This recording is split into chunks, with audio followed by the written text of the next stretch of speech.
sa pagpapatuloy po ng ating pakikiisa sa 50th anniversary celebration ng ating Punga Network. Isang former PTV News anchor naman na naghatid sa atin noon ng mga importante at nagbabagang balita ang magbabahagi po sa atin ng kanyang #kwentong PTV. Kasama po natin live si Ma'am Chichi Fajardo Robles. Magandang umaga po Ma'am Chichi and welcome back to PTV. Thank you Diane, magandang umaga sa iyo, sa iyong mga kasamahan, sa aking mga dating kasamahan.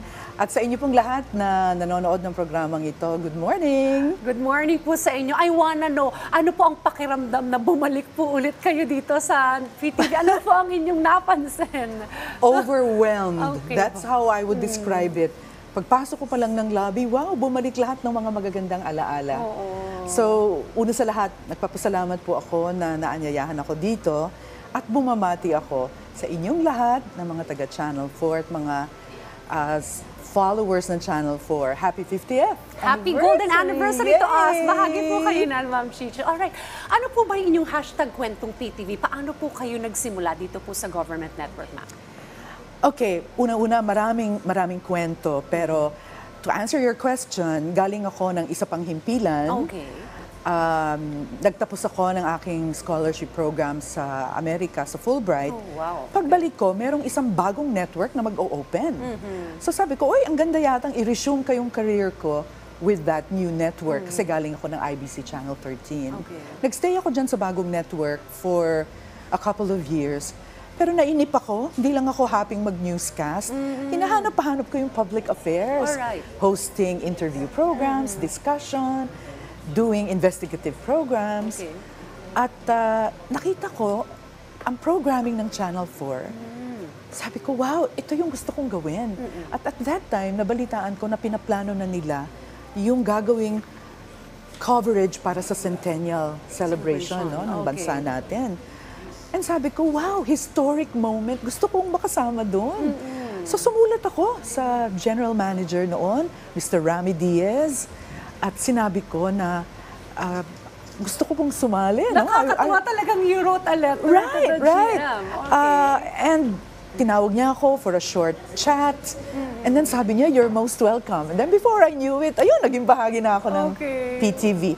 NBN pa kami dati noon. Okay. And kamusta po ang naging experience niyo sa PTV? For sure kayo po ay naging bahagi ng iba't ibang mga historical events. Ano po yung mga naalala po ninyong coverage and programs? Okay, so syempre, number one, yung centennial coverage. Kasi, Diane, from 1996, dina-drum up na yon. We had different coverage events. We went around the country. Pagkatapos, nung 1998 mismo, syempre, Big Bang. And PTV was the lead network. Okay. Tayo ang nagdikta ng buong coverage no, ng most important events of that year. And then, yung total solar eclipse sa Mindanao, I was the host, sent there. Nakasakay kami sa barko to get there kasi that was the only way. Dahil medyo malayo yung lugar. So scientific event naman yun. Tapos maliban doon, na-involve din ako sa mga productions ng production department, maliban sa news. No? So, napakaganda na naging karanasan ko, Diane, because I didn't just stick with the news department. I did a lot of public affairs. I did a lot of ASEAN programs, courtesy of Dr. Josie Patron of our research department. No? And I also did some work for PIA even, yung kapitbahay natin, no? Sister company ng PTV. So, all together, talaga pong napakalaking karangalan, unang-una sa lahat. At it was something for the heart. Yeah, okay. And also, even Malacanang, may mga programs din po kayo for Malacanang before. When I was with IBC 13, nagsimula ako ma-involve sa mga programs sa Radio Television Malacanang.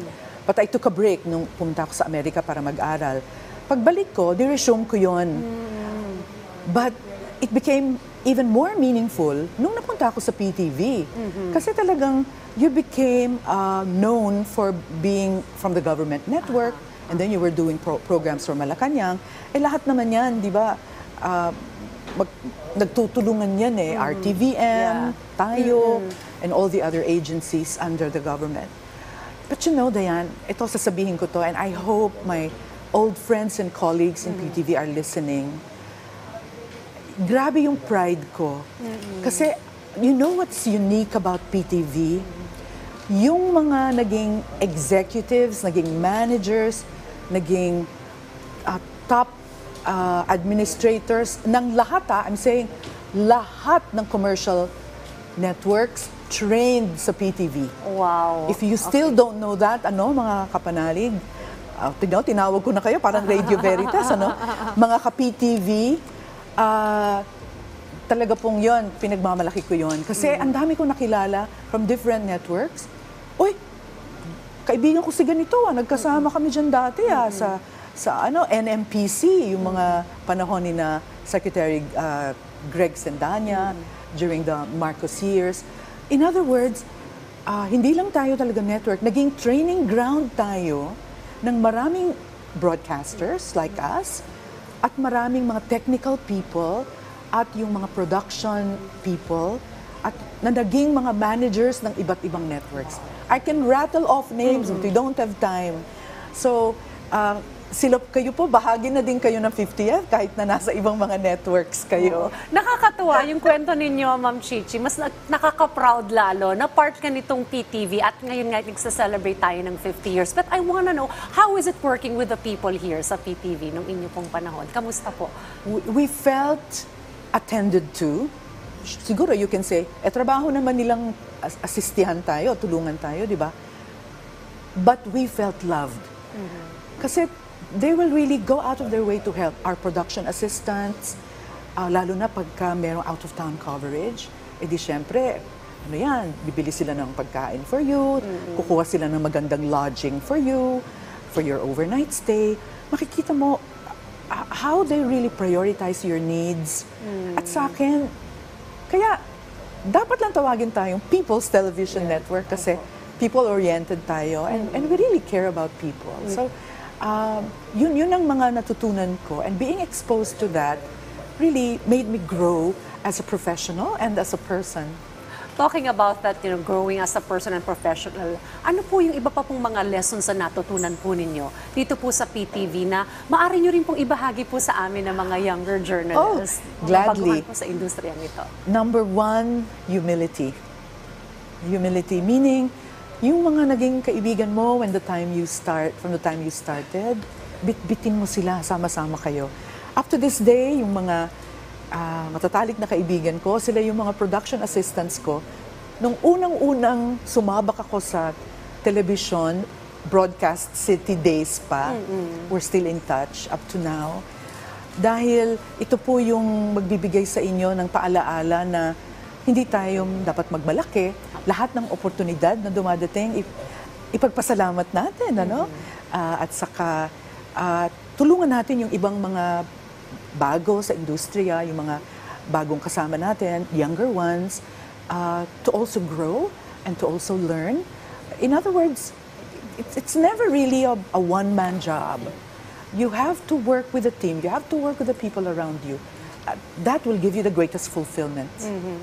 Well, we'll hold on to that lesson po, Ma'am, at lagi po namin yung maaalala, as we also takakin din po ito pong daan ng pagiging news anchor na inyo rin pong dinaanan ng inyo pong panahon. Paano po nakatulong naman po itong inyo pong career dito po sa PTV para po sa inyo, Ma'am?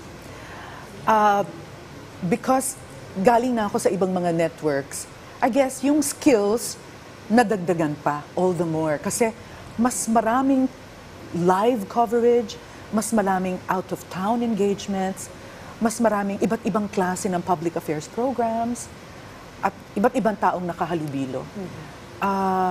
At saka, sa akin, yung pride na hindi man ako gaanong na-involve sa mga commercial networks na giant networks, na talagang kung titingnan mo sa ratings, sila ang nangunguna. Hindi naman talaga tayo nakikipag kompetisyon, because we have a different track as a government network. However, hindi ko inisip na I was being deprived, na hindi ako pumunta sa commercial networks. Because it was my choice to go to PTV. I wrote a letter to be part of PTV. At buo yung loob ko. Kaya yung ganong uri ng I guess, love, respect for the institution that you are with, nadala ko yon, Dayan, sa iba ko pang mga pinagtrabahuhan after PTV. From here, nagtuloy ako sa University of Asia and the Pacific.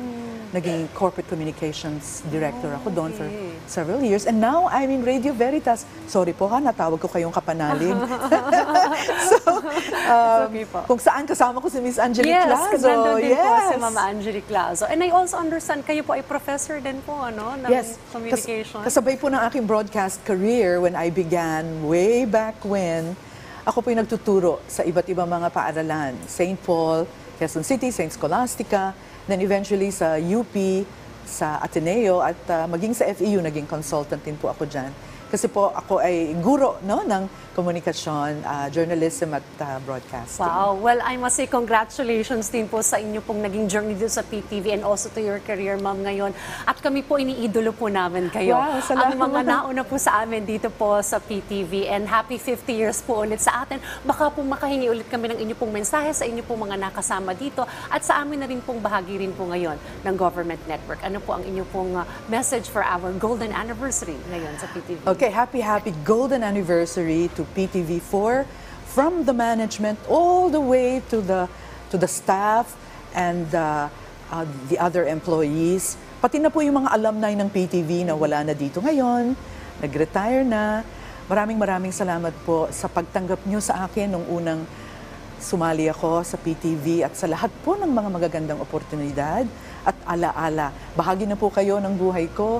Ngayon, balik media ako dahil nasa radyo ako. Pero yung mga natutunan ko po dito, bit-bit ko, I guess, for the rest of my life. At binahagi ko din po ito sa aking mga naging estudyante bilang isang guro.